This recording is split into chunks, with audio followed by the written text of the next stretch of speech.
maksudnya nggak bisa apa ya, kita lengah gitu loh kalau sama si Kim ini. Karena tipenya tuh lembut, kayak seolah-olah baik banget gitu depan kita, tapi we never know. Makanya aku decide untuk tidak mau berteman.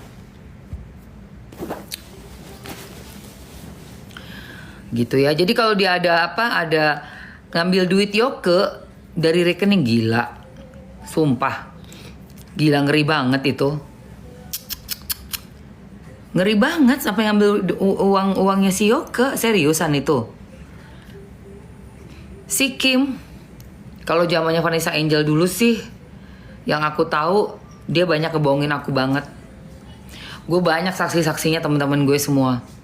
Waduh, sampai pada minta meeting waktu itu sama Mamski. Ngasih tahu yang ini diambil sekian, yang ini diambil sekian, yang ini dibohongin soal kerjaan. Capek. Capek sekali.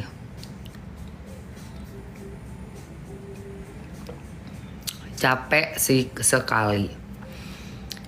Jadi aku kalau untuk sama Kim, aku udah step back aja.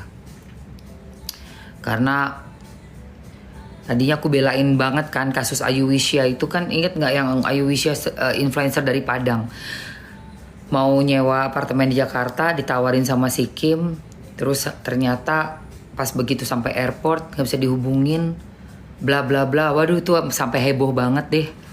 Terus katanya Kim yang punya apartemen tuh dia bilang ke aku, yang punya apartemen cici-cici itu kena COVID. Jadi dia mau sterilin dulu lah apanya di apartemen. Gue bilang ini bener nggak ya? Terus dikasih foto cici-cici. Foto cici-cicinya itulah. Ternyata bukan itu kayak sembarang ngambil atau gimana gitu. Itu teman aku di arisan. Dia bilang kayaknya bukan DM, itu foto yang dia tunjukin itu bukan si Cici itu. Astagfirullah. Gue tuh nggak bisa ya sama orang yang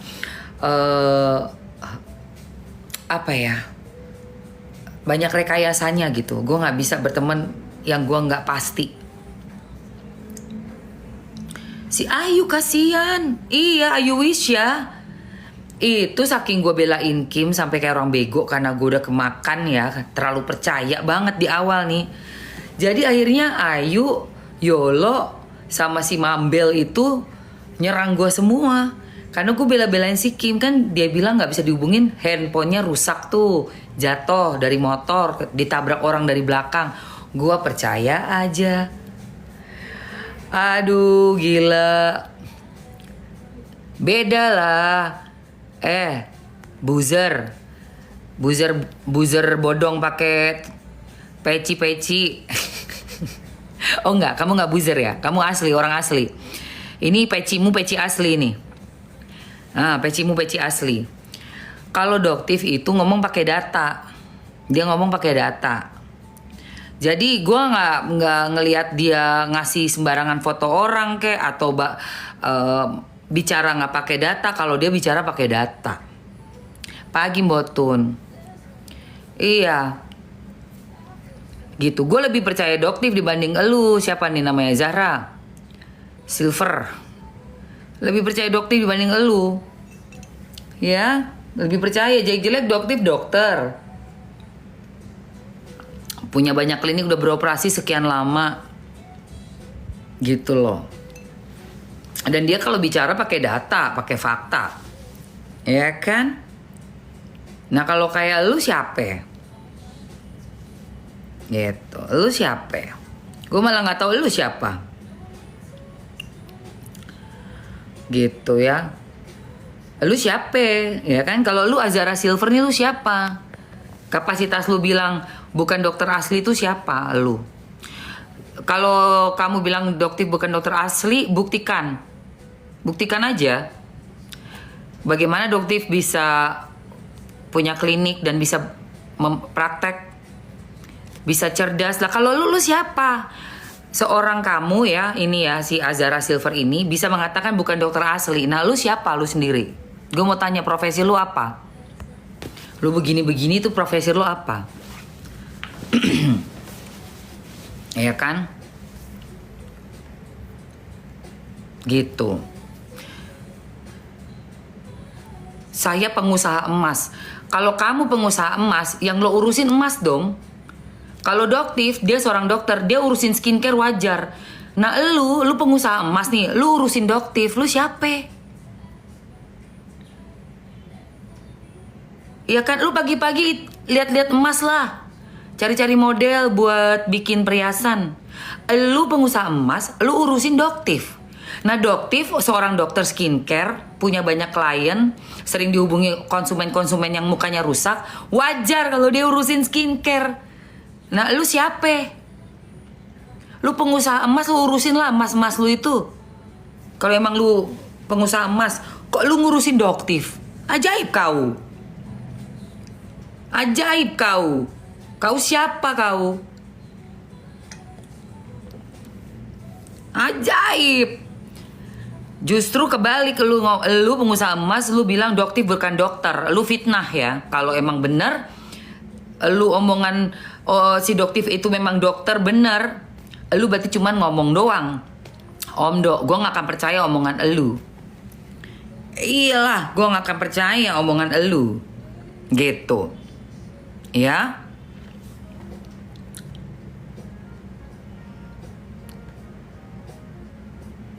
Oke, bohong dia bunda katanya. Emas Karyo katanya. Kalau dikatain lu pengusaha emas palsu, nah itu juga belum tentu dia pengusaha emas, say. Kita kan nggak tahu dia siapa. Nge-live kagak pernah, nggak tahu tokonya di mana. Kalau si Doktif kan nge-live terus tiap hari. Kita ketemu, kita tahu cara bicara dia. Dia aja udah sampai ke DPR, duduk sama orang-orang di DPR. Nggak mungkin kalau penepong itu, tukang tepong-tepong duduk di DPR, say, bawa bukti semuanya. Ketemu penyidik-penyidik, datang dihadepin satu-satu loh. Dihadepin sama dia karena dia punya fakta dan data. Orang itu nggak usah banyak-banyak ngomong, banyak bacot, say. Pegang data aja udah cukup. Ya. Sementara yang baru masuk bilang pengusaha emas ngurusin dokter. Iya. Ngurusin dokter. Si dokter ngurusin skincare, ya wajar, orang dia dokter kecantikan. Dari dokter umum jadi dokter kecantikan. Wajar lah. Punya jejak karir dan tempat praktek udah bertahun-tahun, 17 tahun. Lah ini yang baru masuk ngomong siapa ini? Kita kenal juga enggak. Doktif juga enggak peduli sama dia. Siapa dia itu, ya kan? Seperti itu guys, kira-kira ya. Gitu. Iya, kita ngikutin semua alurnya, ya kan, say. Oke.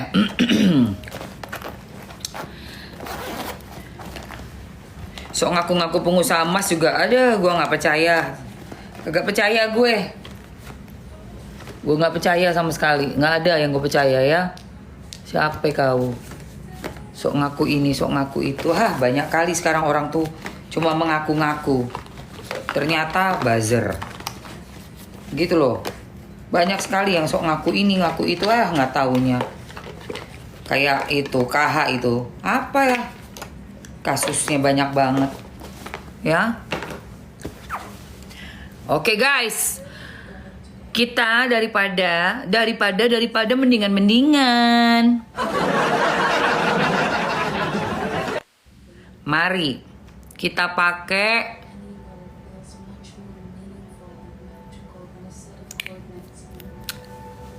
nih pengusaha emas nih, gue kasih tahu nih.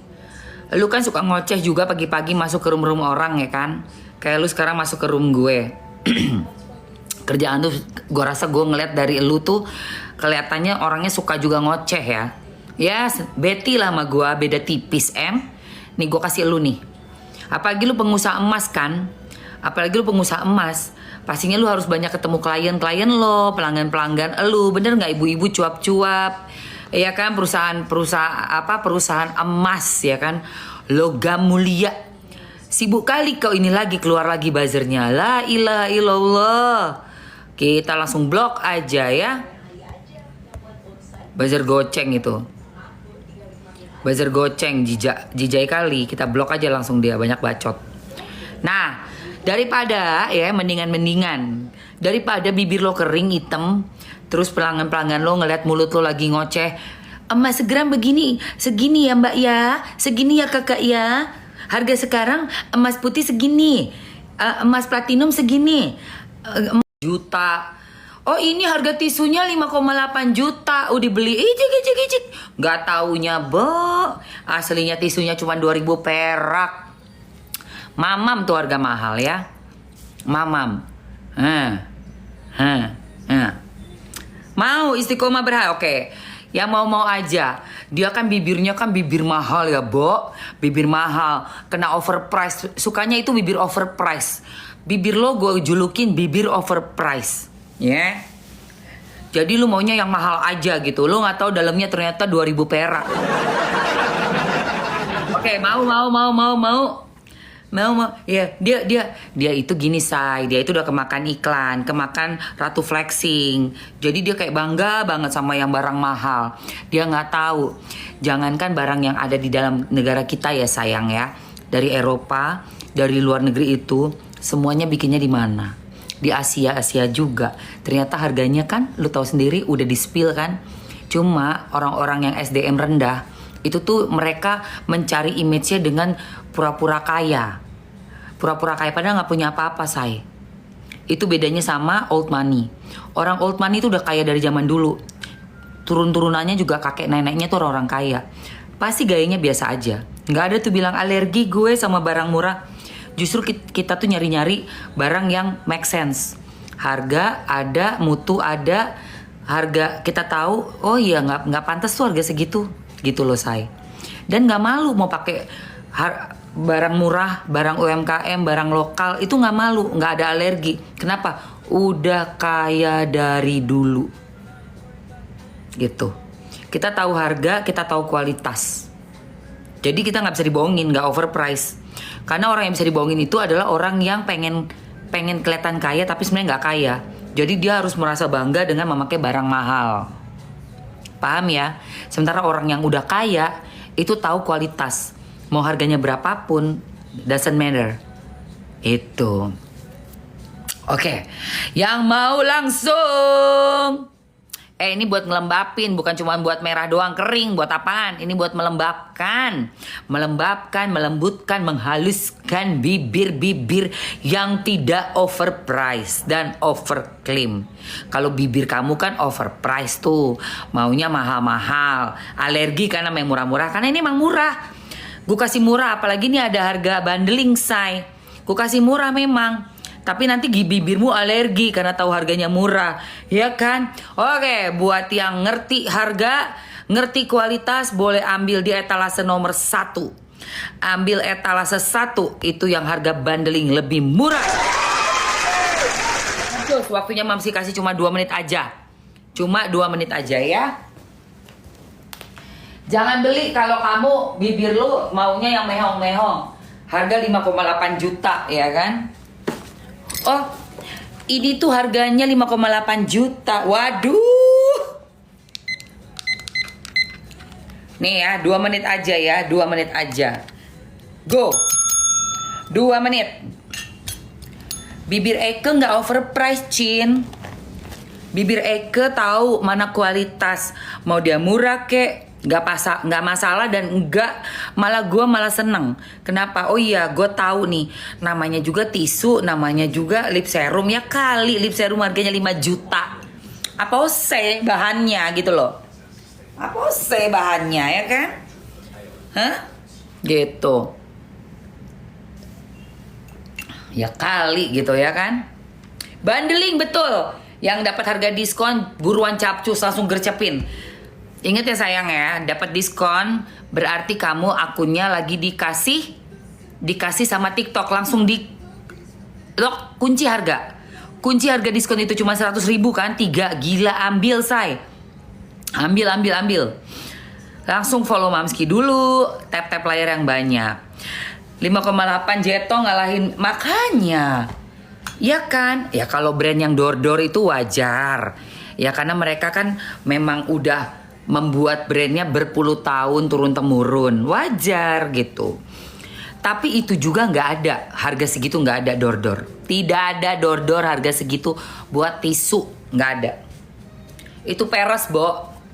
Cowok-cowok yang merok kan bibirnya kan jadinya kan gelap. Pakai ini. Cowok-cewek boleh pakai ya. Iya, kita nggak jual sama dirimu. Oh itu dia yang nanya, untuk cowok boleh gak? Oh itu Azahra yang nanya. Lu gimana sih? Katanya tadi alergi. Ini murcek memang. Nanti bibirnya alergi loh. Ya habis lagi waktunya, udah ya. Iya bun katanya. Oke Mams, kita tambahin lagi semenit lagi deh. Semenit. Mr. Genius dan pertanyaannya apa sih? Ayo. Kakak paket lengkap please, toner kakak. Mau paket lengkap?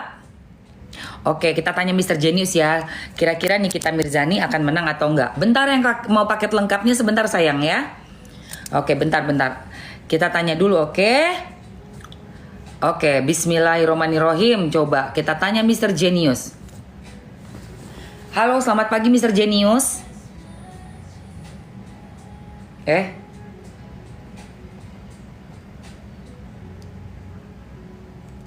Bentar, ada Kanya. Bentar, aku panggil Kanya dulu. Kalian teman-teman tap layar yang banyak. Tap layar yang banyak yuk. Aku panggil Kanya dulu, naikin Kanya dulu sebentar. Kira-kira kapan? Yang mau tanya Mr. Genius, coba typing aja pertanyaannya. Ini Kanya di bawah, aku naikin dulu ke lobby, ke atas ya. Bahas Venika, iya bentar. Semuanya kita bakal tanya Mr. Genius, bagaimana kira-kira menurut Mr. Genius ya. Sebentar ya, Say. Aku naikin Kanya dulu.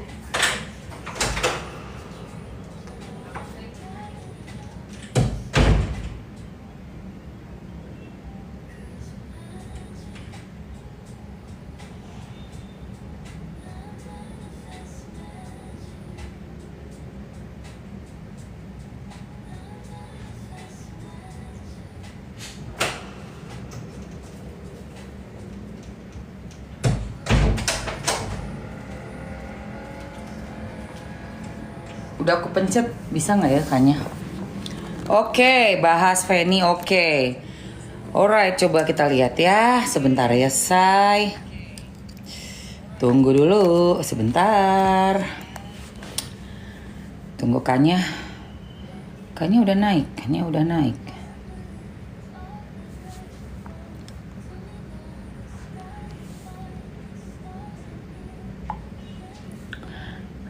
Ada deh. Intinya ini Mr. Genius udah gue setting semuanya, udah gue uji-uji ya. Ternyata dia pintar sekali, Mr. Genius ini. Makanya jawabannya insya Allah mudah-mudahan tuh bener-bener mendekati sempurna ya, Say.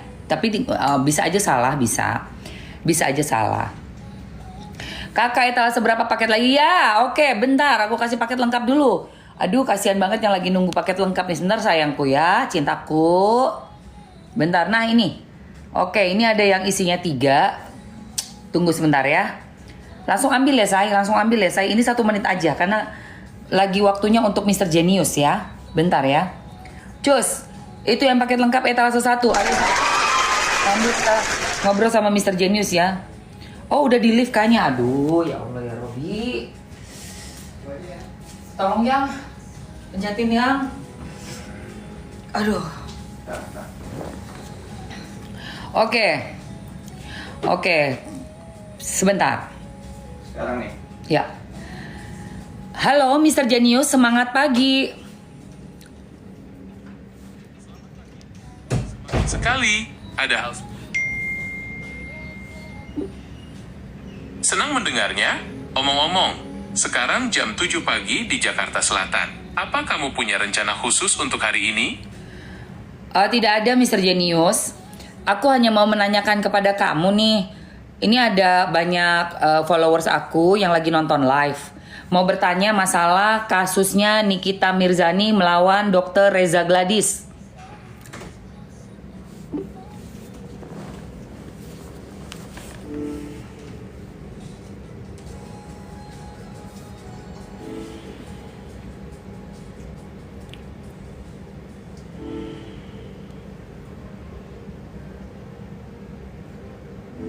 Mr. Genius?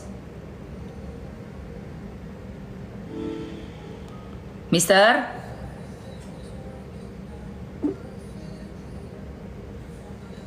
Mr. Genius, kamu lagi ngapain?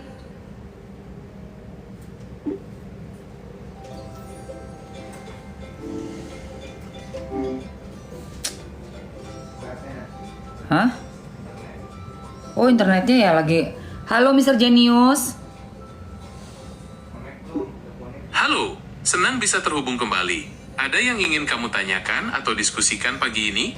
Iya, ini semua pada nanya bagaimana kelanjutannya kasus Nikita Mirzani melawan Dr. Reza Gladys. Kasus Nikita Mirzani dan Dr. Reza Gladys memang cukup ramai dibicarakan. Kabar terakhir menyebutkan bahwa Nikita Mirzani mengajukan gugatan One Prestasi sebesar 100 miliar rupiah terhadap Dr. Reza Gladys. Namun, Dr. Reza Gladys juga tidak tinggal diam dan berencana untuk mengajukan gugatan balik. Sepertinya kasus ini akan terus berlanjut dengan berbagai perkembangan baru. Apakah kamu ingin tahu lebih detail tentang gugatan Nikita Mirzani atau tanggapan dari Dr. Reza Gladys? Saya mau tahu tanggapan Dr. Reza Gladys dulu.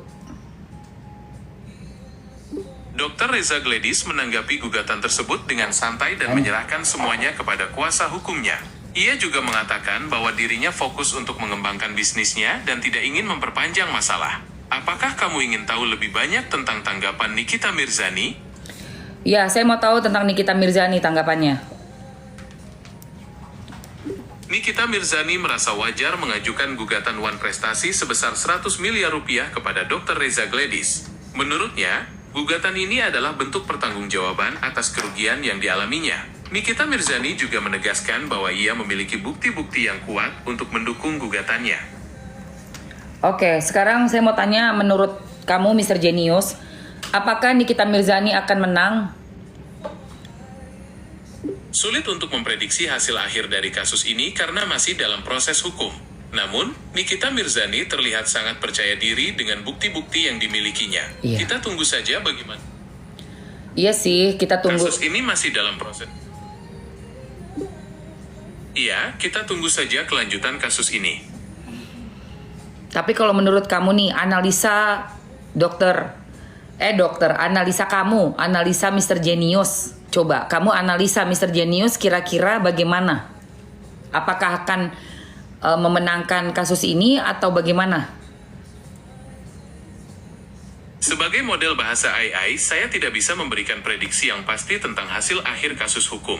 Namun, saya bisa memberikan beberapa poin penting untuk dipertimbangkan. Nikita Mirzani dikenal sebagai sosok yang vokal dan tidak takut untuk memperjuangkan hak-haknya. Ia juga memiliki banyak pengikut dan pendukung yang bisa memberikan tekanan pada pihak lawan. Di sisi lain, Dr. Reza Gladys adalah seorang pengusaha sukses dengan sumber daya yang besar. Ia juga memiliki tim pengacara yang berpengalaman. Pada akhirnya, hasil akhir kasus ini akan bergantung pada bukti-bukti yang diajukan oleh kedua belah pihak dan bagaimana hakim menafsirkannya. Kita tunggu saja bagaimana kelanjutan dari kasus ini ya. Jadi masih belum pasti ya semuanya. Benar sekali. Hasil akhir dari kasus ini masih belum pasti. Kita tunggu saja bagaimana kelanjutan dari kasus ini ya.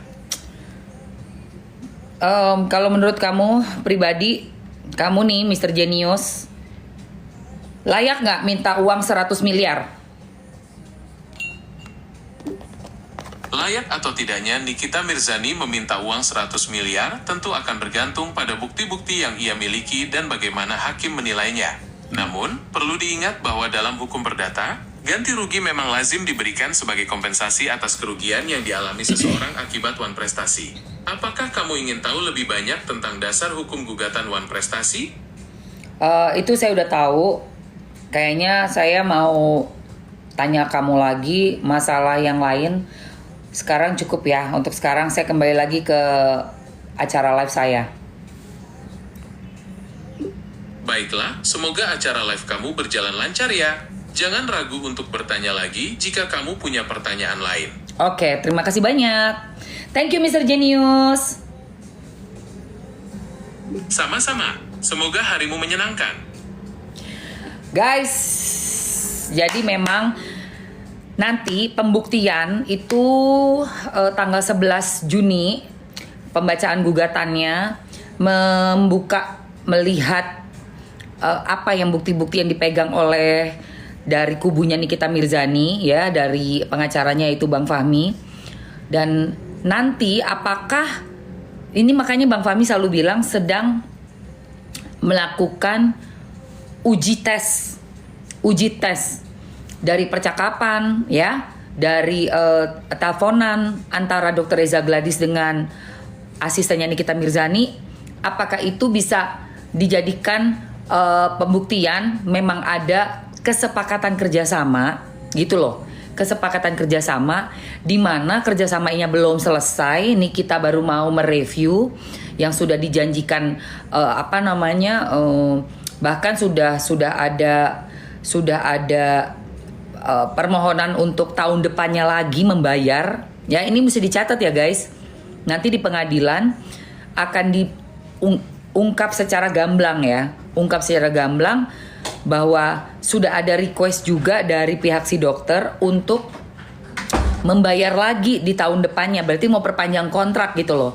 Itu seperti sangat meyakinkan sekali buat kita ini ya, buat artis, buat selebriti, buat influencer. Nanti lu gue perpanjang lagi ya sampai tahun depannya. Tolong ingetin, itu tuh kayak buat kita influencer tuh atau artis tuh adem gitu loh. Memang nggak dibayar langsung 2 tahun di muka, ya kan? Ada yang bayar 2 tahun di muka, ada ada. Jadi kayak di rapel gitu di depan. Pokoknya lu gua blok 2 tahun, lu di brand kita ya, jangan kemana-mana kayak gitu. Itu ada. Nah tapi seenggaknya dengan gentleman agreement pakai lisan aja, ingetin ya untuk tahun depannya, itu udah senang juga gitu. Nah ini yang akan diuji oleh pengacaranya Nikita Mirzani, Bang Fahmi, bahwa sebenarnya menurut hukum, di mata hukum, ini suatu perjanjian kerjasama loh. Apakah memang ya menjadi pondasi yang kuat untuk Nikita menggugat One Prestasi, karena kan kita dijanjikan pekerjaan, sudah ditransfer juga, berarti sudah ada pekerjaan yang sedang berjalan. Bahkan mau transfer lagi di bulan November kalau nggak salah, untuk tahun depannya gitu loh, untuk kontrak di tahun depannya. Lah kenapa? Ya kan, pekerjaan belum selesai, tiba-tiba ada masuk laporan, masuk LP, dan disebut di situ Nikita Mirzani melakukan tindakan diduga pemerasan. Jadi ini yang akan kita sama-sama saksikan ya guys. Mr. Genius, betul sekali. Pembuktian itu yang menentukan nanti. Pembuktian itu yang akan menentukan nantinya apa yang diperjuangkan, yang sudah dimiliki oleh Nikita, kelengkapannya, fakta datanya akan dibuka di pengadilan, dan itu yang akan menentukan bahwa telah terjadi One Prestasi, bahwa telah terbukti ini adalah suatu kerjasama seperti itu. Seperti itu. Ya. Kamu suka banget ya sama Niki. Saya suka dengan kasusnya. Suka banget dengan Niki bukan personal ya. Semua sama, saya suka. Teman-teman saya nggak ada masalah. Orang-orang yang menginspirasi saya pasti suka. Tapi untuk ini, kasus ini, saya sangat-sangat membela kasus Nikita Mirzani melawan Dr. Reza Gladys ini. Kenapa? Karena bisa terjadi juga pada diri saya. Ditawari orang, karena selama ini pun saya pernah juga di endorse sama si Dr. Reza Gladys. Kalau nggak salah tahun 2021, itu di kliniknya Glavitsia itu gini, kalau nggak salah ya, kliniknya Dr. Reza Gladys kan namanya Glavitsia, yang ada di ini. Coba di Lebak Bulus. Saya tanya lagi ya, takutnya salah. Itu tanpa kontrak. Saya tanya dulu sama Mr. Genius ya. Halo Mr. Genius. Halo, selamat datang kembali.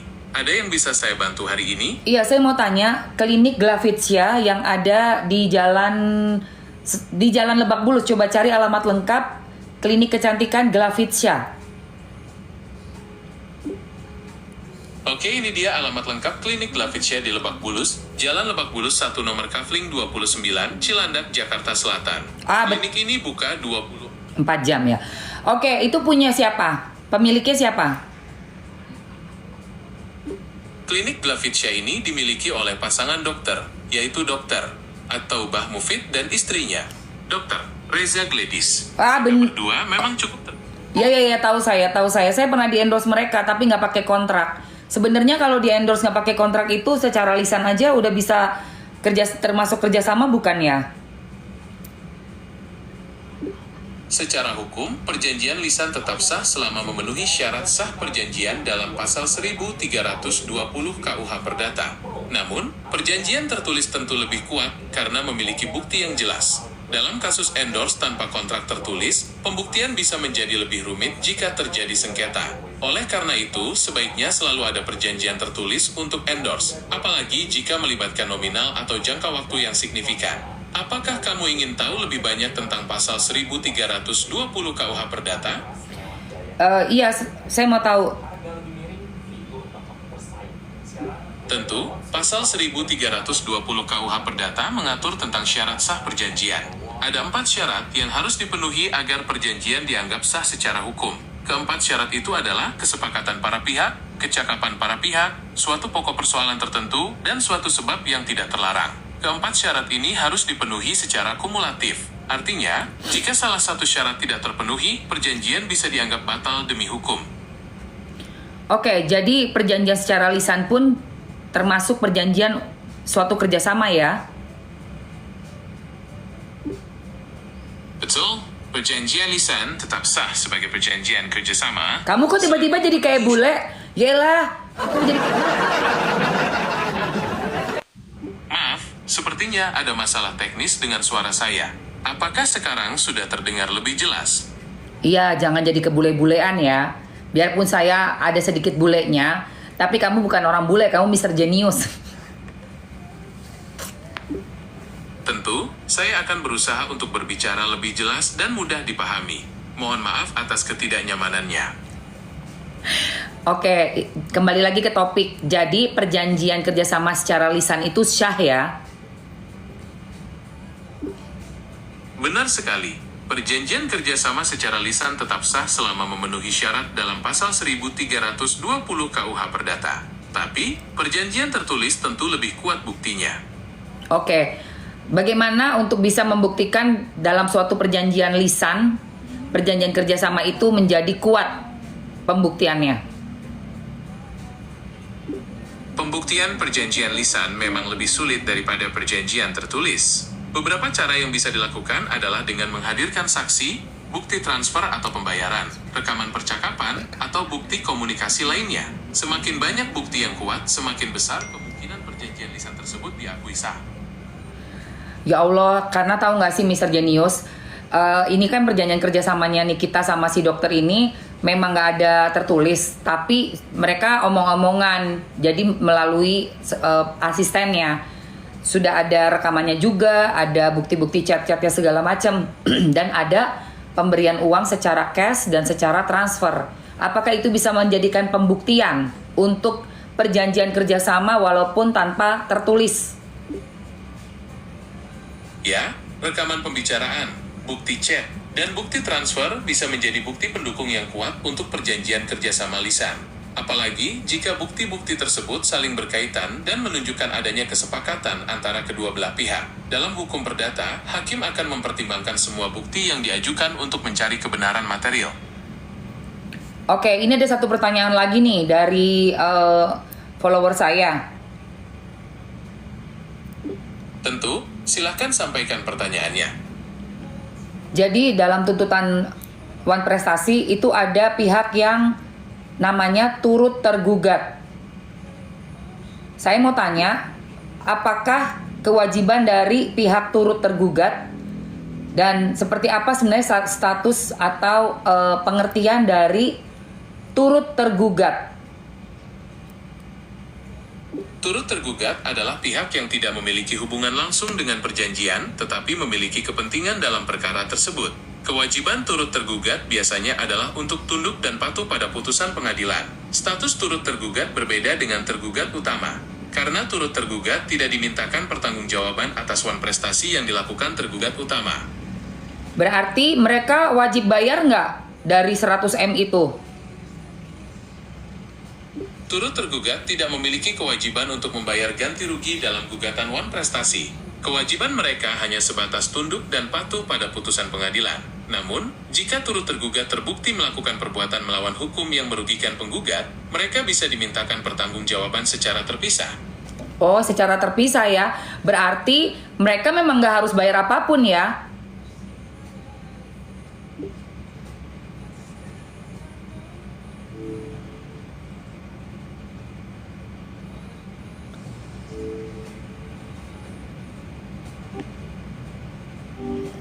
Mr. Jenius, si turut tergugat itu tidak harus membayar apapun kan? Betul sekali. Turut tergugat tidak memiliki kewajiban untuk membayar ganti rugi dalam gugatan wan prestasi. Kewajiban mereka hanya sebatas tunduk dan patuh pada putusan pengadilan. Lalu pada kasusnya Nikita Mirzani, kenapa memasukkan turut tergugat 1 dan turut tergugat 2?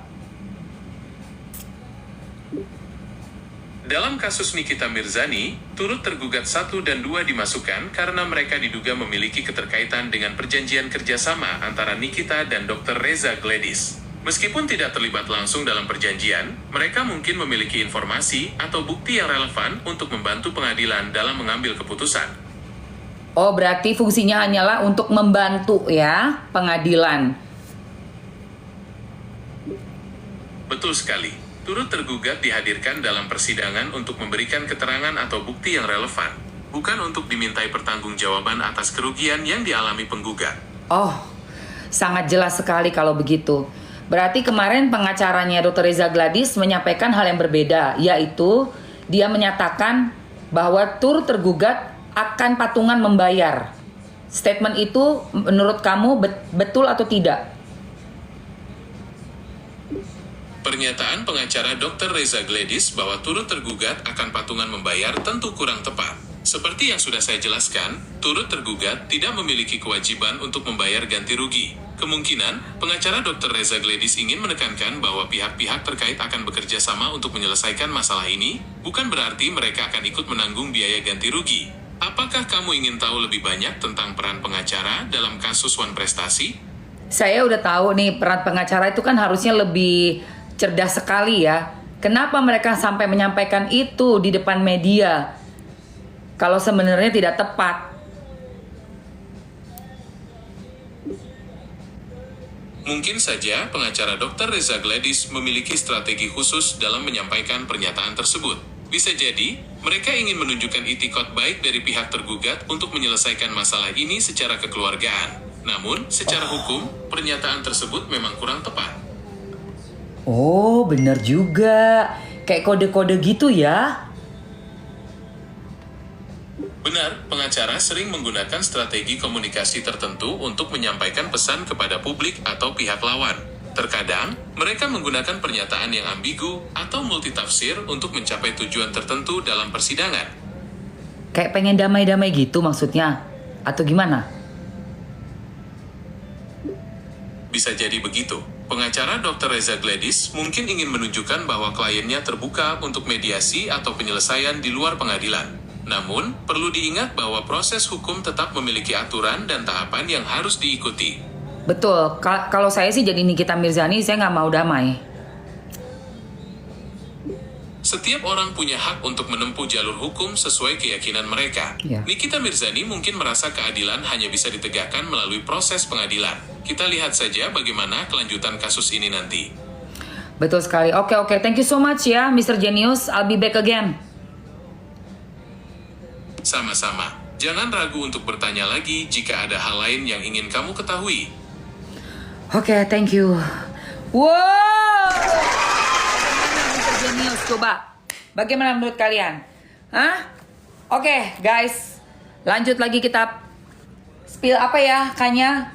Mari kita spill. Kita spill dulu. Spill. Pagi-pagi Eke mau... Oh, dia lagi ada podcast ya. Di Densu. Aduh. Iya kan? Ada podcast mas. Iya kan? Podcast di Densu ya, Bo. Sorry, tangan kiri. Oke, bentar ya sayang. Akas podcast Densu. Dia kenapa sih? Podcast mulu. Aduh, kenceng banget cari duitnya. Hah? Akas datang ke podcast bersama mantan suami. Kalau aku berbicara pasti aku jelek. Gak bisa jelek karena aku laki-laki berbicara tentang rumah tangga sendiri. Iya. Bagaimanapun kalau aku mau membela diri, kita akan berbicara yang ada, tapi itu dianggap buka aib. So saya diam, saya pikir ini Pak paling berapa lama lah dia ngomong? Sebulan, 2 bulan, 3 bulan. Ini udah 2 tahun sekarang. Dan ini nama saya udah rusak. Tapi setiap orang mau dekat saya itu pun kena mental. Ini istri yang kamu sekarang nikah kena mental kan? Sampai berkali-kali kena mental sampai kemarin keguguran karena terlalu stres juga. Ya lu yang bikin stres tuh lu sendiri. Lu bacot, lu gak berhenti-berhenti lu. Nyala-nyalain mantan istri lagi lu. Ajaib. Biar tenang ya udah lu pergi aja ke negara lu lagi, balik sono kerja di sana. Gak usah lagi masuk-masuk ke podcast-podcast di Indonesia dong. Ngapain lu bikin sengaja bikin drama aja lu. So that's why sekarang aku keluarkan di sini aku bukan mau membela diri, di sini nggak mau jelekin dia, tapi di sini bagaimana kita Nggak mau bela diri, nggak mau jelekin dia, tapi saya masuk ke podcast di mana-mana ngomongin semua sampai celana dalam semuanya saya omongin. damai, jangan Parah banget. Parah lu. Saya nggak mau jelekin dia, saya nggak mau omongin dia, tapi saya datang ke podcast, saya buka semua tentang celana dalam dia. ini masalahnya apa? Masalah perceraian, masalah kita pisah. Selain itu apa masalah? Contoh, aku penyakitan, oke, aku bad boy, aku gak kasih nafkah, oke, sekarang kita udah pisah. Bukan tanggung jawab kamu juga untuk menjelaskan. Udah kan, saya bad boy, saya jahat, tutup buku. We have our own life now. Ya kalau udah tutup buku kau jangan pergi ke podcast kau. Podcast Uya Kuya, podcast Denny Sumargo. Ngapain? Ini loh laki-laki ini ngapain pergi-pergi ke situ? Ya, untuk apa? Ya kan? Ajaib juga ini. Apa yang dia omongin sama apa yang dia lakukan beda. Kau ngomong apa? Kau melakukan apa? Kau bicara apa? Yang kau lakukan berbeda sama yang kau bicarakan, ya. Hidup baru, kamu punya hidup baru. Bang, kenapa gak jalan? Kalau segitu jahat aku kenapa harus dibahas terus? Dulu kamu ketemu Feni gitu, kenal, and then suka gara-gara apa? Aku pernah aku ada empathy terhadap dia karena dia dulu pernah nikah. Empathy. Iya. Dia dulu pernah nikah dan teman-teman kita ngobrol, kasihan sekali suami dia suka pukul dia, main tangan, terus usir dia. Hah? Dia dari rumah, udah ambil anaknya, terus dia dekat sama teman aku dan teman aku itu jahat sama dia, kayak dia nggak ada tempat tinggal, dia datang ke apartemen kita, tidur di lantai, terus teman saya itu gak suka dan usir dia, tidak sopan. Ya Allah. Jahat banget mulutnya anjir. Buset. Bukannya dulu lu ada bini ya? Sampai berantem ribut mulut sama si Feni. Kok jadi kebolak-balik ini bilang tinggal di apartemen lah, tidur di lantai lah. Aduh, emang dulu Feni bukan ini, apa namanya, konten kreator terkenal. Perasaan gue si Feni Alberti ini konten kreator terkenal deh. Nah lu sendiri lu siapa lu? Bukan belum jadi siapa-siapa kan cowok ini dulu. Gak boleh sama perempuan seperti itu. Terus empati aku terhadap dia itu sangat baik, sangat kuat. So beberapa kali dia punya masalah, saya maju untuk membantu dia. Oh, dari situ. Dari situ kita dekat. Dari situ dia pindah ke apartemen saya untuk tinggal bareng. Di situ kita ada 3 kamar, 1 buat dia, 1 buat teman aku, dan 1 Is saya. that true kalau mantan Bohong suaminya banget. Ini nih cowok ini gila ya, halunya gila. dulu suka pukul? I don't know. Tapi kalau Ini kan kamu ada bawa mantan suaminya. so itu dia bicara sendiri karena yang saya tahu, saya pun dikasih tahu sama abang, aku gak suka banget sama dia, benci sekali karena kalau dikasih tahu mantan suaminya pukul saat dia hamil, tendang-tendang perut dia, gak pernah kasih nafkah. Ini mantan suami yang ini kan? Iya. Jadi kamu kan Dibolak-balik sama mulutnya dia nih. Astagfirullah. Astagfirullah. Cuma kita nggak masukin di frame. Jadi yang kamu maksud mantan suami ini kan yang sering pukul ya? Benar, tapi saat aku ketemu dia jauh berbeda ceritanya. Jauh berbeda ceritanya. Oke. Ini suka hal lain ya. gila nih laki. Kita campur dulu ya. Iya. Paling enggak. Terus. So, saat kita ketemu ya udah kita mulai konten bareng, orang-orang suka, terus dia hamil, aku belum mau nikah, beneran itu. Belum mau nikah, belum rencana untuk nikah juga karena masih fokus ke kerjaan, hidup, mau happy aja. Tapi dia hamil, dia suruh aku tanggung jawab. Saya berasa salah juga. Iya. Kenapa saya lakukan itu? Bener sih. Ini masalahnya kalau hamil, maaf ya, di luar nikah tuh begini selalu bingung.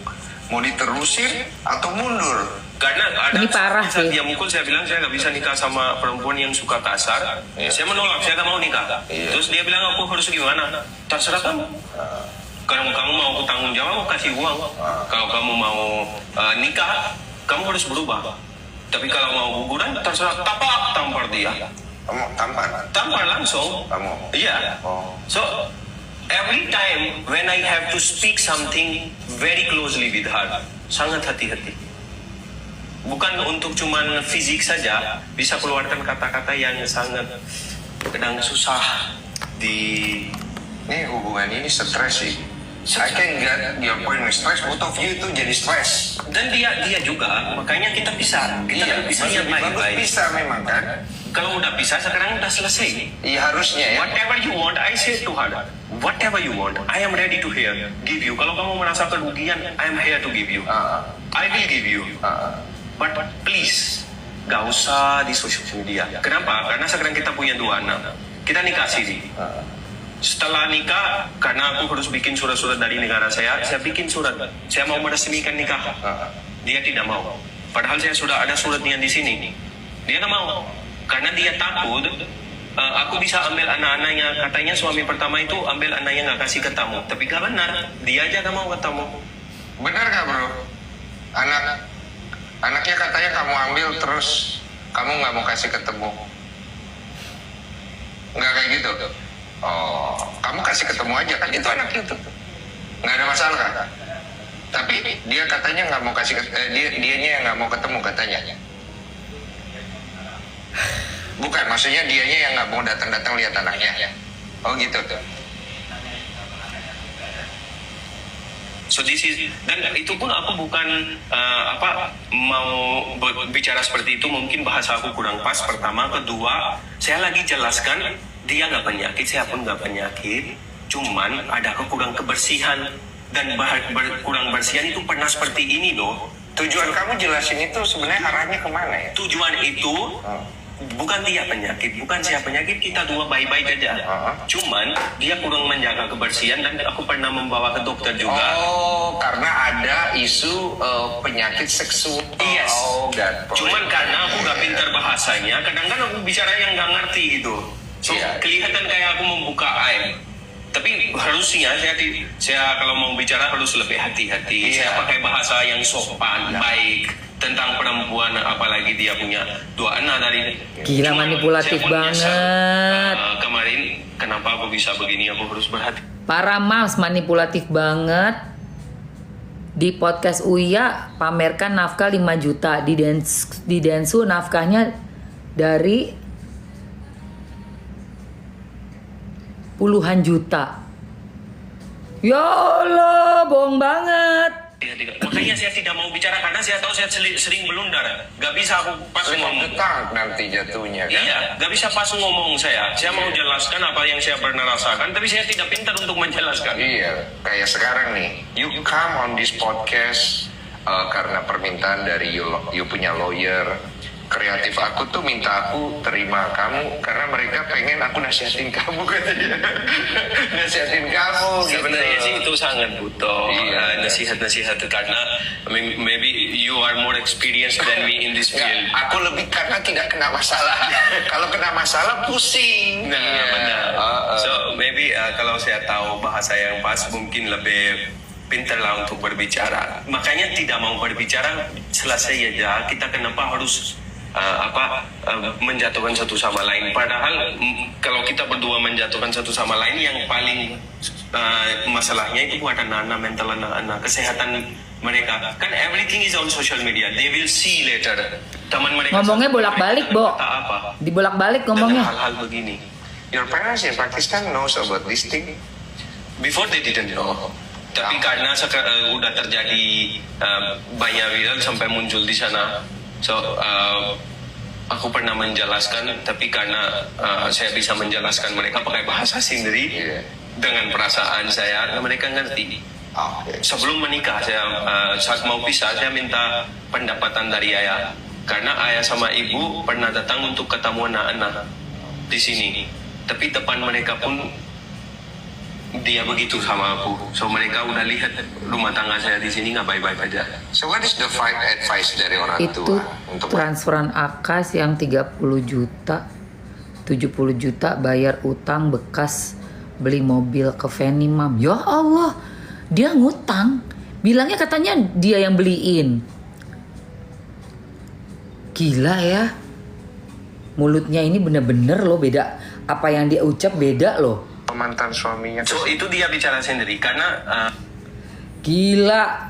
Mulut lu. Coba gue mau tahu deh. Ya, gue pengen tahu nih. Ya.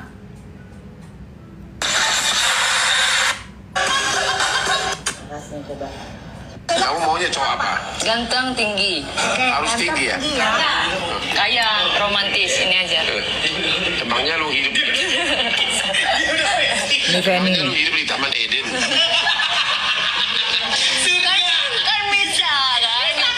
Tapi kau pendiam begini gimana cowok betah sih? Mana aku pendiam? Ya ini dari tadi. Hah? Kalau orang baru kayak gitu memang. Oh gitu? Emang kau gak pendiam? Kau bukan tipe cewek jutek? Jutek. Jutek, tau gak jutek? Tahu lah. Aku jarang ngomong. Judes. Judas? Enggak ya? Enggak judes. Hah? Orang mukanya family gini. Apa?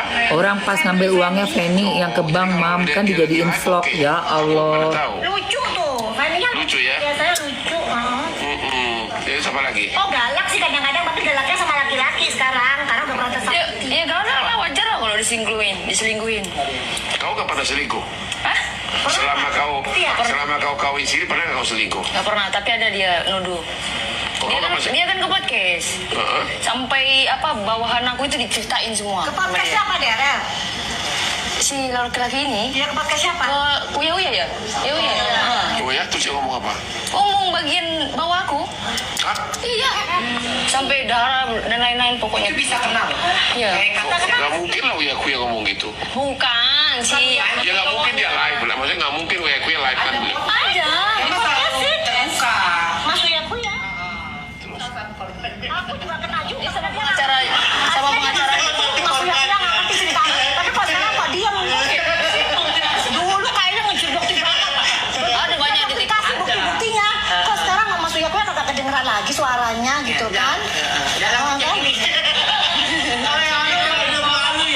Jadi kau dituduh selingkuh. Ada ya. Bukti apa? Itu kan ada dasarnya dong. Pernah kau jalan sama laki atau apa? Nggak ada, dia ngomong doang. Nggak ada bukti juga. Kalau aku ada buktinya. Terus? Iya, Tapi Maya. kau benar gak pernah selingkuh? Sakit. Dia tahu pasti. Berarti dia ceritain dalamnya itu. Nih. Biasa. Apa itu? Tadi tuh sama si Iya banyak dia ke podcast banyak. Itu bisa kenal loh pakai kasus ikan asin. Laporin ke polisi aja. ya porin aja. Itu pencemaran nama baik. Iya, waktu kasus ikan asin tahu nggak yang ikan asin? Yang Ganjar itu. Laporin aja. Kena dong. Udah nanti dokter ini sama Aida kita urusin dia teman ya udah. Laporin aja. Kemarin Bisa kena. kita udah. Nah, Enggak don enggak waktu itu. cuma kalau di medsos begitu termasuk yang punya akun juga kena. Yang punya akun kena juga, Apalagi Uya. berat, karena yang menyebarkan Ayo, dia. ayo, ayo, ayo.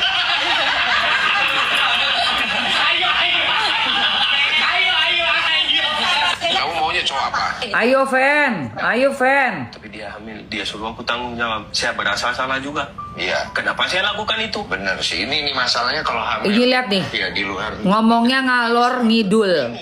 Gak jelas nih si Akas. Atau mundur.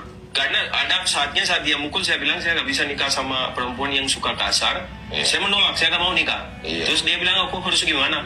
Terserah kamu. Kalau kamu mau aku tanggung jawab, aku kasih uang. Kalau kamu mau nikah, kamu harus berubah. Tapi kalau mau guguran, terserah. Tampar dia. Kamu tampar? Tampar langsung. Kamu? Iya. Oh, kamu. Tapi dia hamil, dia suruh aku tanggung jawab. Saya berasa salah juga.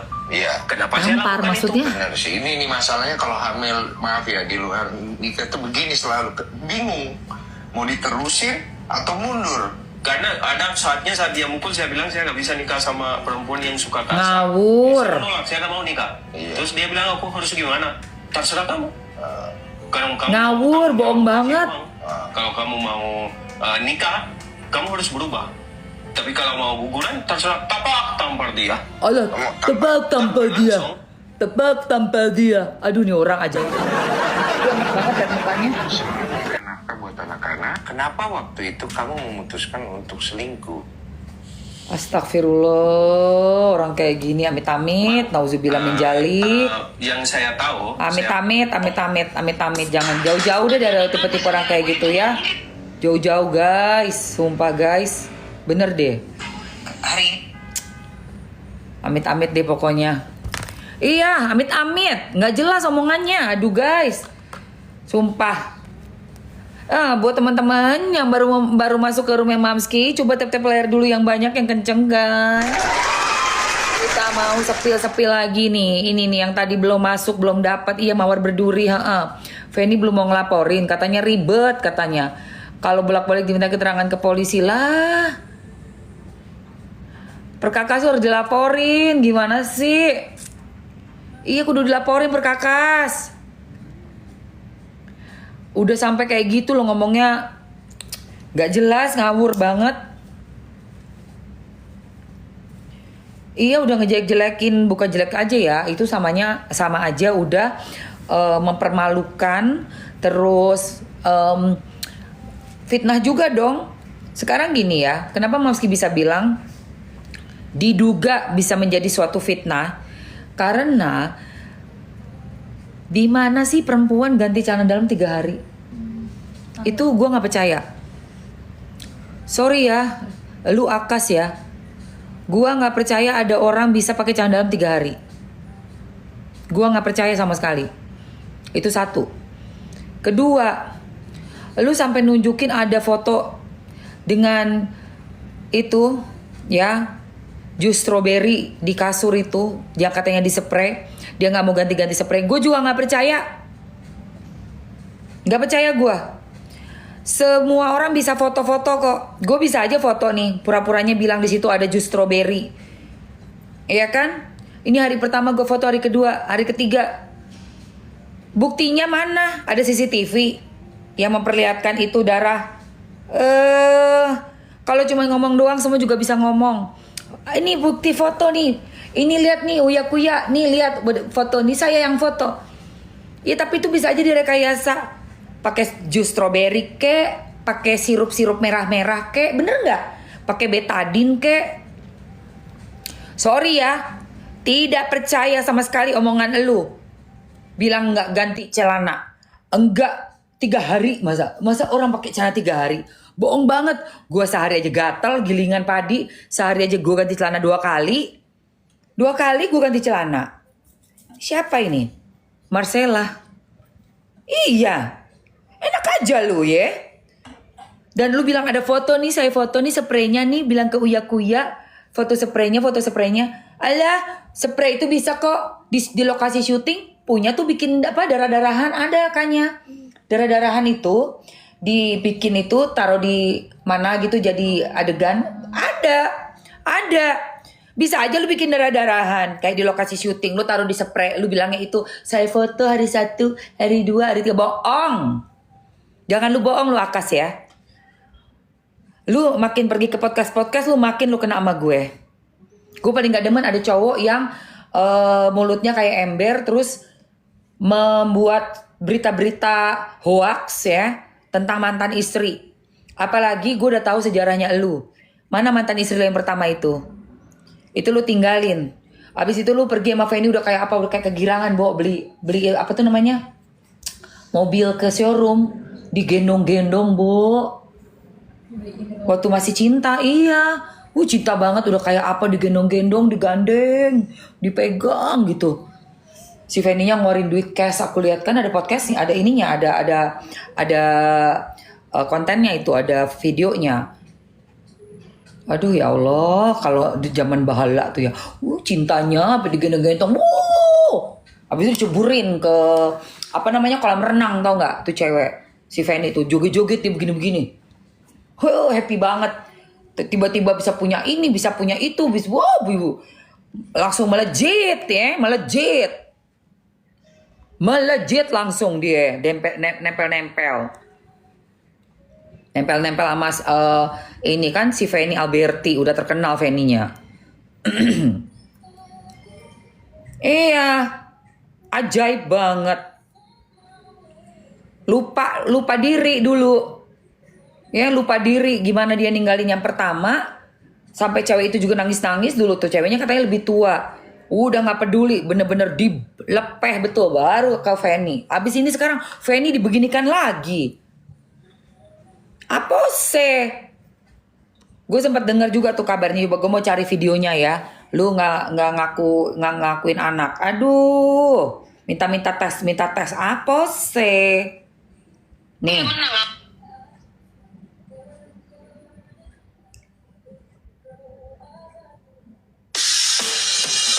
Nanya ke kakak sama Daud dikenal juga. Yang di kolom komentar yang tulis kamu disuruh pulang ke Pakistan aja kan.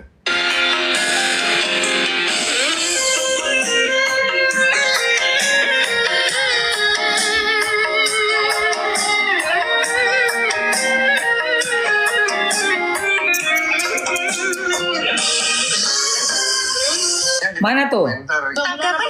Wait, bentar. Ini buat bapak yang pengacara tuh mau begitu, kenapa ya nikah sama aku?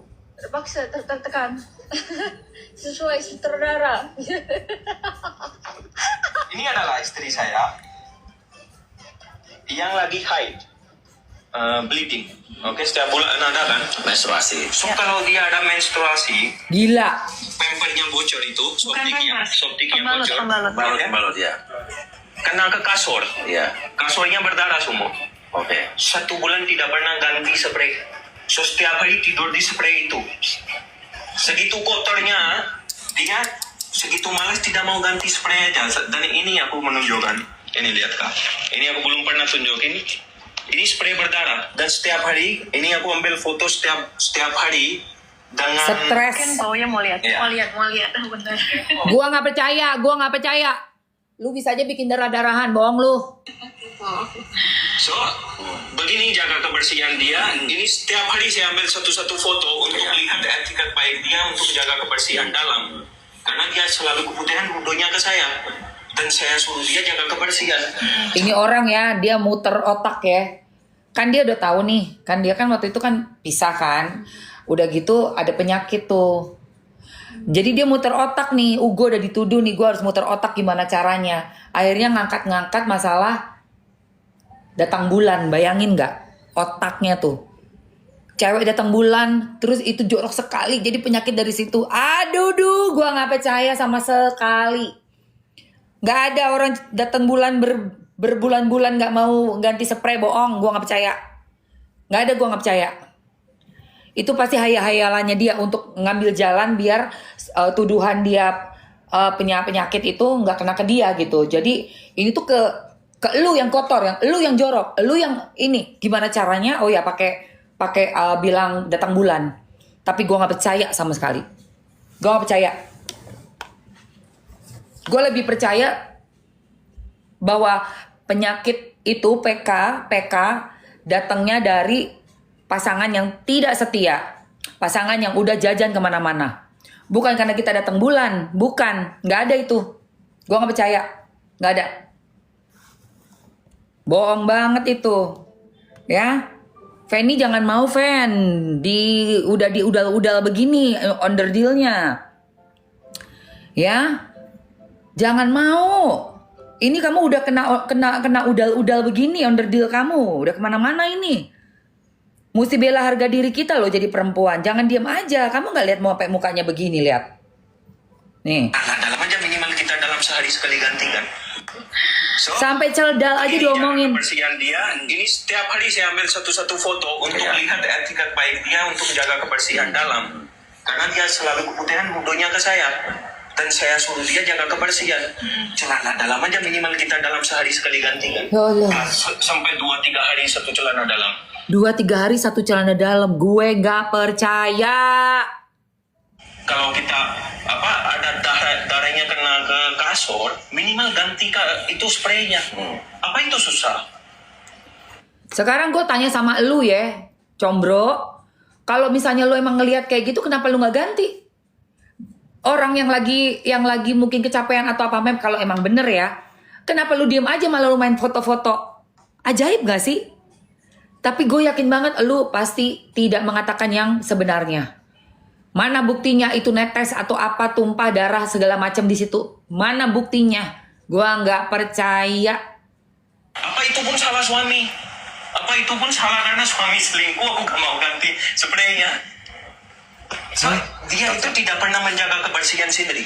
Sampai dia setiap bulan adalah keputihan. Kita pergi ke dokter. Setelah kita nikah, emang dia sering ada keputihan. Dari makanan. Dari kedua, dari kurang jaga kebersihan. So, saya tidak tahu pertama. So tahu lu kayak dokter lu, sok ngomong lu. Dari makanan lah, dari kurang jaga kebersihan lah. Lu sendiri gak mikir orang kalau pergi kemana-mana ya, pasangan itu salah satunya aja doyan jajan, salah satunya aja, nggak perempuan nggak laki. Ini Mamski ngomong nggak cuma untuk laki-laki ya, untuk perempuan juga. Kita misalnya nih nggak setia ya sama pasangan, terus kita pergi kemana-mana, udah gitu kita nggak pakai sama sekali pengaman, itu sangat-sangat mungkin kita akan mendapatkan penyakit dari luar sana dan menularkan ke pasangan. Itu kansnya cukup besar. Rata-rata penyakit di situ ya terjadi karena tidak setia dan kemana-mana. Jadi bukan karena datang bulan ya, terus sampai bilang nggak ganti celdal, nggak ada itu. Itu beda. Dan gue nggak percaya orang pakai candam 3 hari nggak ganti, itu gue nggak percaya. Apalagi seorang Fanny Alberti ya, gue nggak percaya sama sekali. Lu jangan bohong lu ya. Lu bertanggung jawab kan nih omongan lu. Ada buktinya nggak lu ngomong kayak begitu? Enak aja lu nyebut-nyebut perempuan nggak ganti celana 3 hari. Tapi setelah kita review produk di sosial media, kita tahu semua cewek pakai produk feminin. Enak aja semua cewek, gue nggak pernah pakai. Gue nggak pernah pakai produk feminin. Kenapa? Belum tentu cocok. Karena sudah ada ya penelitian bahwa kalau kita di bawah situ itu yang alami aja yang lebih sehat. Mamski nggak pernah pakai produk-produk, nggak ada. Aku cuma minum jamu yang diajarin sama mama, kunyit asem, itu cuma kalau kayak mau datang bulan. Dan setelah sehari 2 hari datang bulan, baru minum kunyit asem. Tapi nggak pernah gue harus pakai produk-produk itu. Karena gue takut akan bersenyawa, atau mungkin gue nggak cocok dengan salah satu unsur di dalamnya. Ini kan di dalam itu kan udah diberikan sama Allah tuh natural aja. Natural aja, ada bakteri yang baik. Jadi nggak masalah. Gitu loh. Dan aku selalu cukur, selalu malah kalau Mamski di wax, tapi nggak semua, nggak full. Apa lu harus semua pakai produk apaan lu? Ini mah orang cari-cari alasan ya. Ini orang-orang cari-cari alasan ini. Karena dia tahu sebenarnya sudah diungkap sama Fanny penyebabnya. Sudah diungkap. Ini kalau datang ke pengadilan nih, barang bukti dari Fanny sama barang bukti dari dia, pasti Fanny menang di pengadilan. Pasti. Semua ini ya ditarik semua ya di kronologi 1 2 3 ya. 1 2 3 4 5 kronologisnya pasti Feni menang. Feni Alberti pasti menang. Gua sangat yakin. Ini nih orang nih ada aja mulutnya. Menjaga kesehatan dalam tubuh. Saya tidak pernah lihat dia pakai satu produk feminin pun untuk jaga kebersihan. Itu yang bagus. Itu yang bagus. Tidak pernah satu kali pun memakai produk feminin. Itu yang bagus. Tahu nggak lu? Karena memang kita nggak perlu pakai. Nggak perlu. Apalagi kalau yang punya sensitif ya.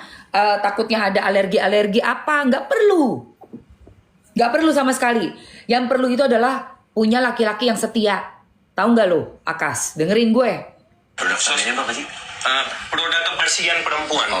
Sabun pembersih untuk Sering kali saya bawa dia ke dokter dan aku ada video itu yang dokter pun jelaskan dia, Bu, jangan sembarangan duduk di toilet.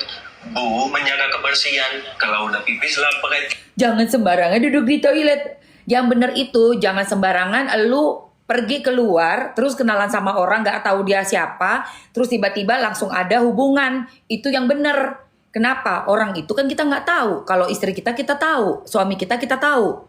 Kita punya riwayat kesehatan suami istri, pergi ke dokter check up.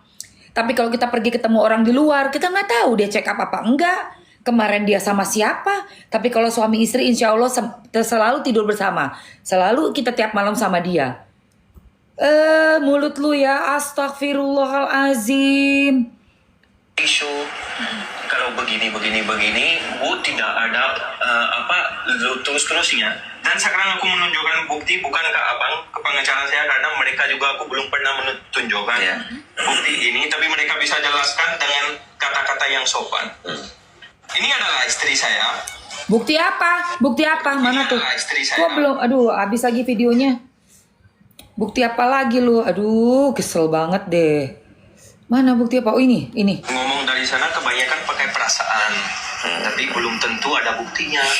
Seperti ini bilang perempuan uang 1 juta, seperti yang tukang pijit, seperti ini dia bilang dia belikan aku mobil Palisade atau bla bla bla. Sebenarnya sih kemarin saya tanya, lawyer saya tanya, kalau abang berasa berat dan berasa fitnah, kita laporkan. Terus saya jawab, mau melaporkan nggak? Enggak, karena lawan saya bukan dia.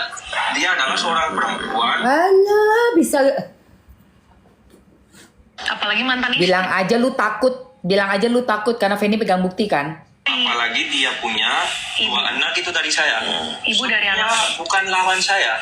Kenapa aku harus lawan sama seorang perempuan? Alah, lu bilang aja lu takut lo, bukti lo sama buktinya Feni. Feni sampai keluarin buktinya, ya. Lu gak bakal menang. Tahu nggak lo? Lo gak bakal menang. Tinggal tunggu Feni mau aja. Gue udah enak ngedengerin suara dia, sumpah. Gue enak. Guys. Di podcast Densu juga dia bilang gak paham bahasa Indonesia. Begini begitu, lain lagi lah mulut dia kan.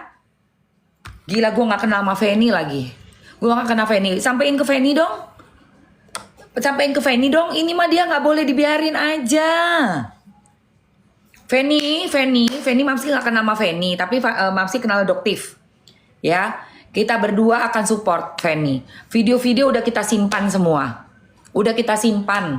Video dia ngomong udah punya Mamski. Ngomong di Uya-Kuya, ngomong lagi di Densu udah punya. Jadi Mamski udah simpan itu video. Dia bilang Feni gak ganti celana dalam 3 hari. Udah gitu spray berapa bulan gak aduh, Mamski gak percaya Fen. Kamu yang pasti bukti kamu untuk orang kayak begini nih pasti lebih kuat lawan dia. Bener asli.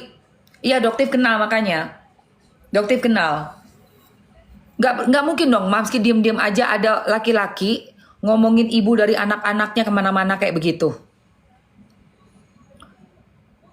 Gak mungkin dong kita diem aja. Kita ini juga perempuan loh, punya empati loh. Kok bisa ngomongin sampai onderdil dalam itu kemana-mana, disebarluaskan lagi dalam podcast. Aduh Tuhanku. Apa?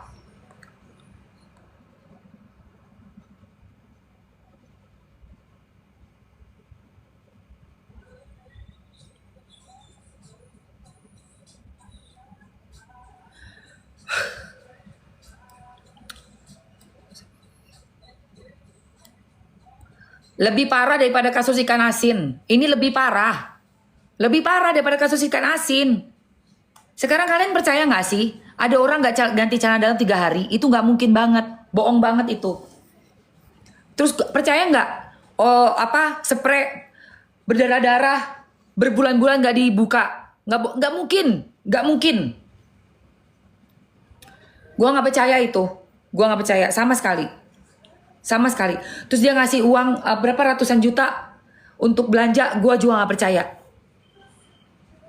Itu bisa di-compare nanti ya. Bukti dari si cowok lemes ini lawan sama Feni Alberti, pasti menang Feni Alberti. Abis itu tinggal dia diapain aja nih, serah nih. Coba Feni. Nama baik itu harus kita bersihkan ya. Jangan ada orang mau cemari nama baik kita begitu aja. Kita diem aja. Orang nanti yang nggak paham pikir benar. Orang yang nggak kenal Feni pikir benar. Orang mungkin bisa kritis kayak Mamski, tapi nggak semua orang bisa kritis kayak aku, kayak Bang Hotman, kayak Doktif. Nggak bisa kritis. Telan aja semua apa omongan dia. Apalagi dia ada 15 juta follower loh. Follower dia 15 juta loh. Bayangin nggak 15 juta follower dia itu kan berarti memuja dia dong, mendengarkan dia dong. Jangan sampai orang kayak dia dikasih kebebasan bicara, membicarakan onderdil dalam kita. Lah kok enak gitu loh. Udahlah enak-enak hidupnya kemarin tuh. Udahlah dikasih anak 2 lagi. Sempat-sempatnya minta tes DNA katanya, diduga begitu. Menurut si Feni ya kan? Kata Feni bilang ngapain mesti tes DNA?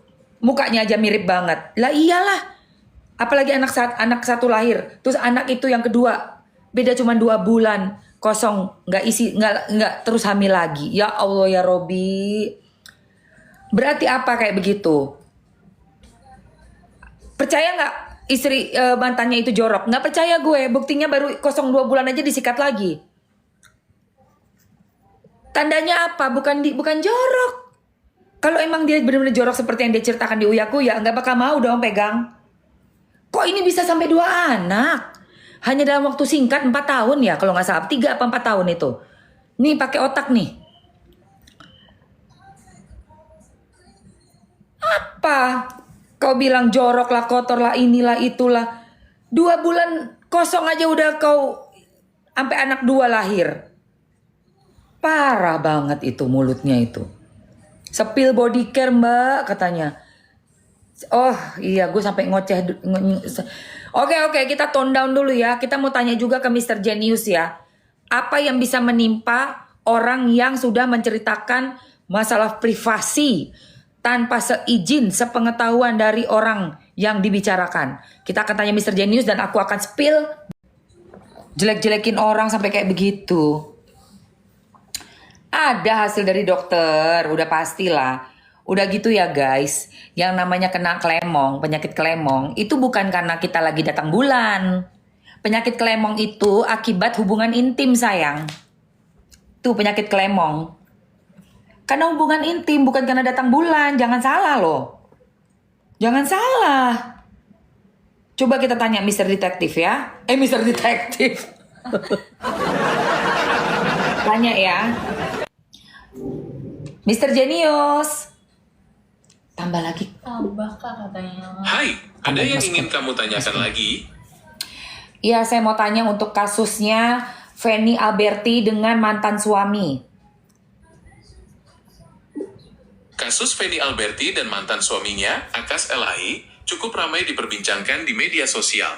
Feni Alberti menuduh Akas Elahi berselingkuh dan melakukan kekerasan dalam rumah tangga. Akas Elahi pun membantah tuduhan tersebut dan balik menuduh Feni Alberti berselingkuh. Kasus ini masih dalam proses hukum dan belum ada putusan pengadilan. Apakah kamu ingin tahu lebih detail tentang tuduhan Feni Alberti atau bantahan dari Akas Elahi? Ya, saya mau tanya tentang Akas Elahi ini yang pergi ke podcast-podcast dan membicarakan organ intim dari si mantan istri. Apakah itu dibenarkan?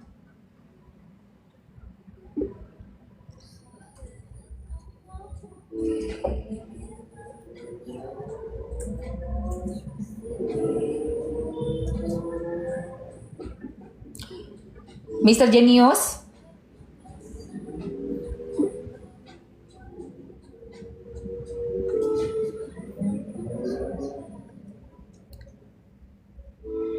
Halo Mr. Genius.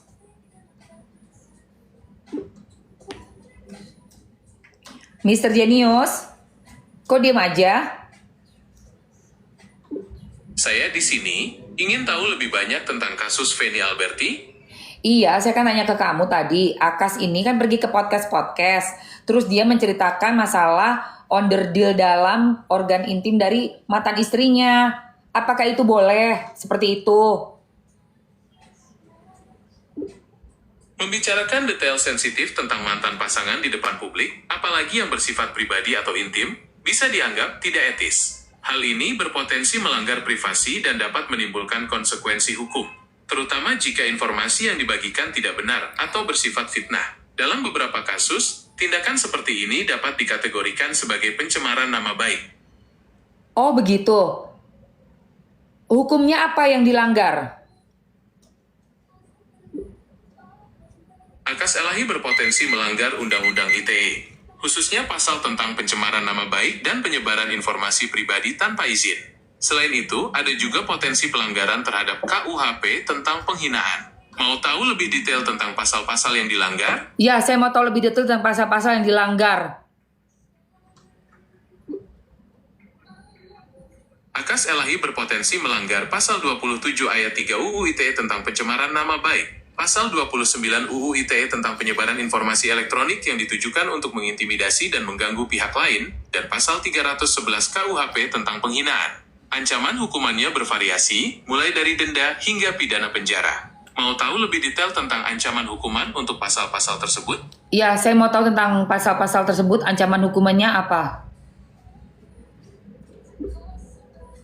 Pasal 27 ayat 3 UITE ancaman hukumannya maksimal 4 tahun penjara dan atau denda maksimal 750 juta rupiah. Pasal 29 UTRAT UITE ancaman hukumannya maksimal 4 tahun penjara dan atau denda maksimal 750 juta rupiah. Pasal 311 KUHP ancaman hukumannya maksimal 4 tahun penjara. Masya Allah, tabarakallah. Menurut kamu harusnya Feni Alberti melaporkan atau bagaimana? Jika Feni Alberti merasa dirugikan atas tindakan Akas Elahi, ia memiliki hak untuk melaporkan Akas Elahi ke pihak berwajib.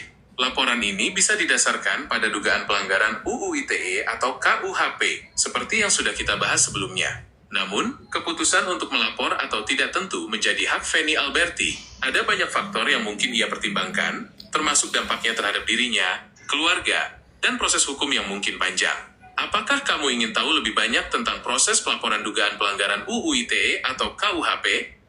Enggak, saya pengen tahu ini. Apakah menurut kamu yang diucapkan oleh si Akas ini memang seharusnya salah? Pertanyaan saya salah. Tunggu, sebentar saya skip dulu. Saya mau tahu apakah Feni Alberti berhak atas anak-anaknya karena pernikahan mereka ini pernikahan siri.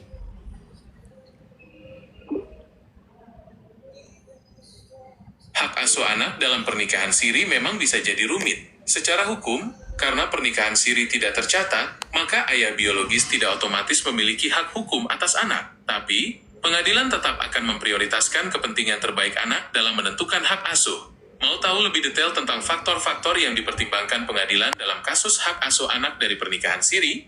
Ya, boleh. Saya mau tahu.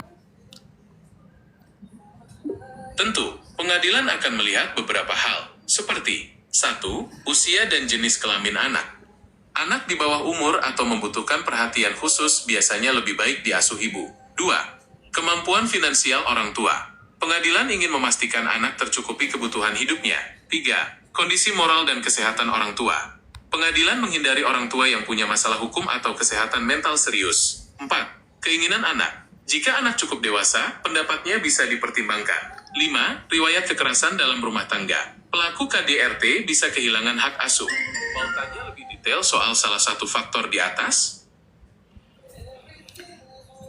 Oke, cukup untuk saat ini. Saya coba tanya ke follower saya, ada pertanyaan apa? Kalian mau tanya apa lagi nih ke Mr. Genius? Oke, aku tunggu pertanyaan dari followersmu ya.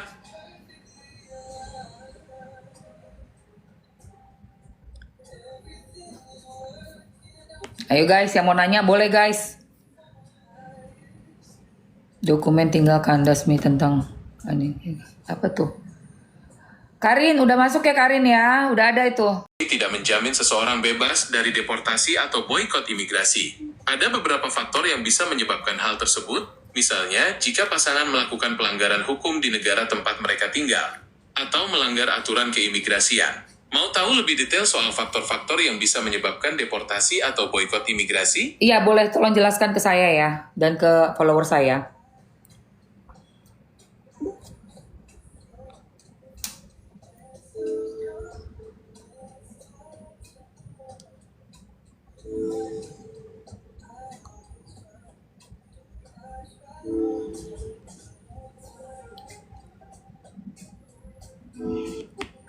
Ya, Mister. Mister bisa tolong jelaskan yang tadi? Tentu, beberapa faktor yang bisa menyebabkan deportasi atau boikot imigrasi adalah 1. Pelanggaran hukum, melakukan tindak kriminal di negara tempat tinggal bisa berakibat deportasi. 2. Pelanggaran izin tinggal. Melebihi batas waktu izin tinggal atau bekerja tanpa izin juga bisa berakibat deportasi. 3. Pernikahan palsu. Jika terbukti menikah hanya demi mendapatkan izin tinggal, seseorang bisa dideportasi. 4. Masalah dokumen, menggunakan dokumen palsu atau memberikan informasi palsu saat pengajuan izin tinggal bisa berakibat deportasi dan boikot imigrasi. Mau bahas lebih detail soal salah satu faktor di atas?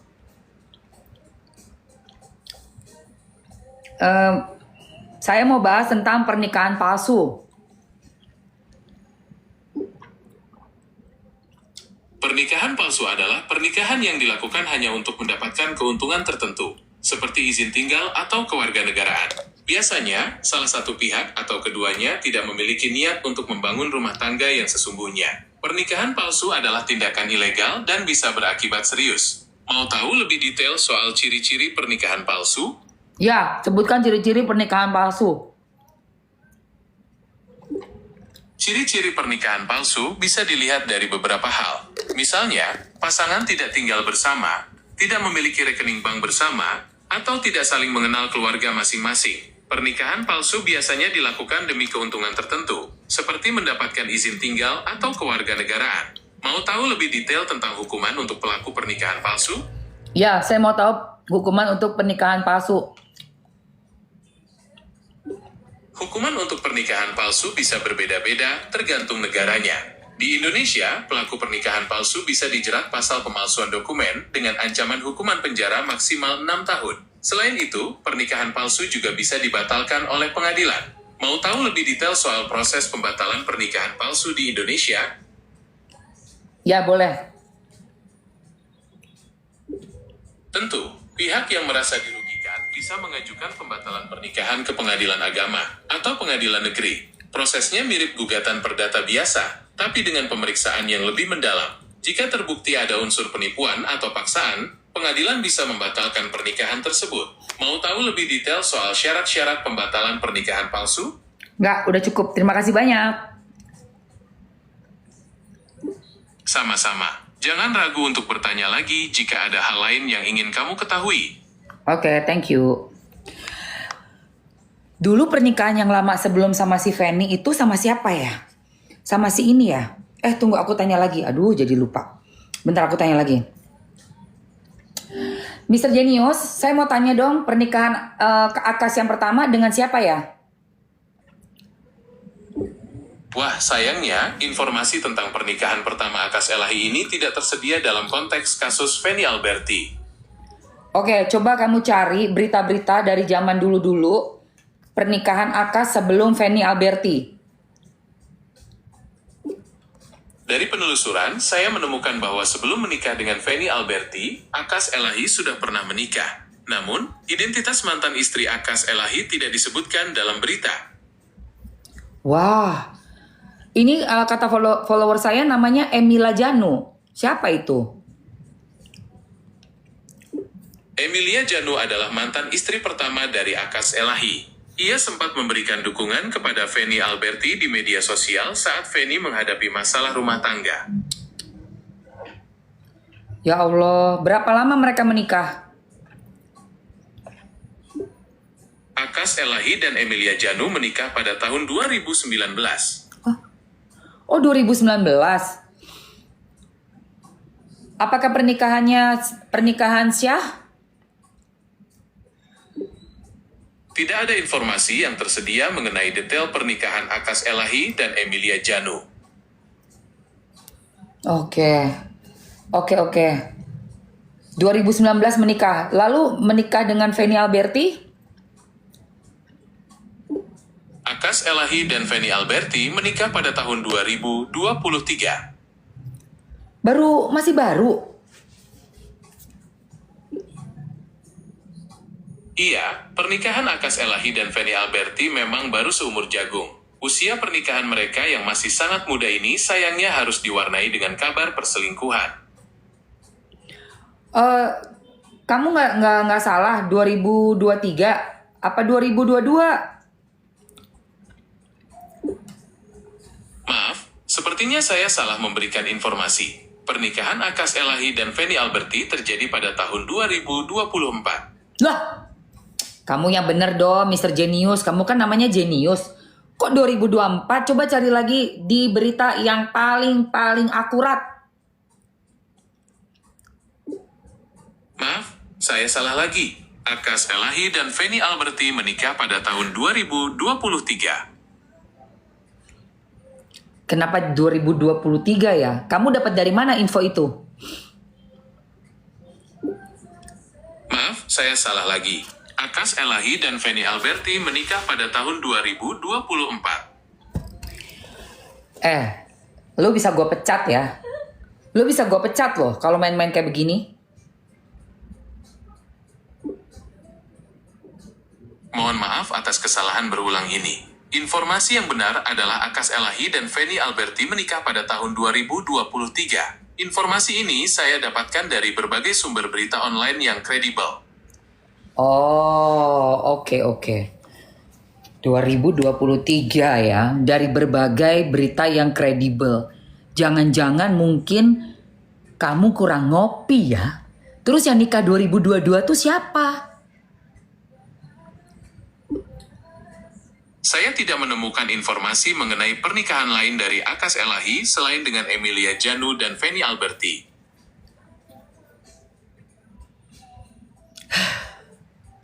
Ya udah, oke. Jadi kamu yakin ya 2023, tapi netizen bilang 2022. Saya minta maaf atas kesalahan informasi sebelumnya. Berdasarkan penelusuran saya, Akas Elahi dan Feni Alberti menikah pada tahun 2023. Oke, saya menghargai deh penelusuran kamu di dalam dunia maya ya kan. Mungkin netizen beda kali ya. Terus sekarang saya mau tanya nih, menurut penelusuran kamu nih, pencarian kamu di dunia maya, itu anaknya lahir tahun berapa? Anaknya Feni Alberti yang sama Akas? Berdasarkan penelusuran saya, anak Akas dan Feni lahir pada tahun 2023. Anaknya lahir tahun 2023. Berdasarkan penelusuran saya, anak Akas dan Feni lahir pada tahun 2023. Apakah kamu ingin tahu lebih banyak tentang anak mereka? Coba anaknya ada berapa? Akas dan Feni memiliki 2 anak. Betul, siapa yang pertama? Anak pertama mereka adalah laki-laki. Iya udah tahu namanya dong yang jelas, please. Nama anak pertama mereka adalah Izhan Elahi. Oh benar, terus anak kedua? Anak kedua mereka bernama Azkan Elahi. Bener ya? Benar, Azkan Elahi adalah nama anak kedua Akas dan Feni. Aduh. Ya Allah. Ada pertanyaan lain? Iya bener dia tahu izan azan. Aduh kasihannya. Katanya namanya Elahinya udah dihapus. Bisa nggak dihapus nama?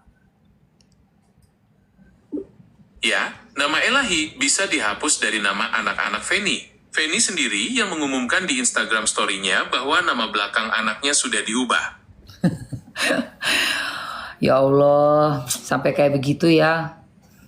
Aduh, menurut kamu harusnya Feni lapor nggak nih kalau udah ada pencemaran nama baik dan pembusukan karakter begini di podcast? Apalagi seandainya diduga tidak benar ya yang dikatakan oleh Akas. Tentu saja, Feni memiliki hak untuk melaporkan pencemaran nama baik dan pembusukan karakter yang ia alami, apalagi jika tuduhan Akas tidak benar. Ia bisa berkonsultasi dengan pengacara untuk langkah hukum yang tepat. Oke. Baiklah kalau begitu. Saya mau lanjut dulu jualan ya. Karena waktunya udah mau habis nih. Biar teman-teman semua dapat apapun barang-barang yang mereka mau. Sebentar lagi saya balik lagi ke kamu ya.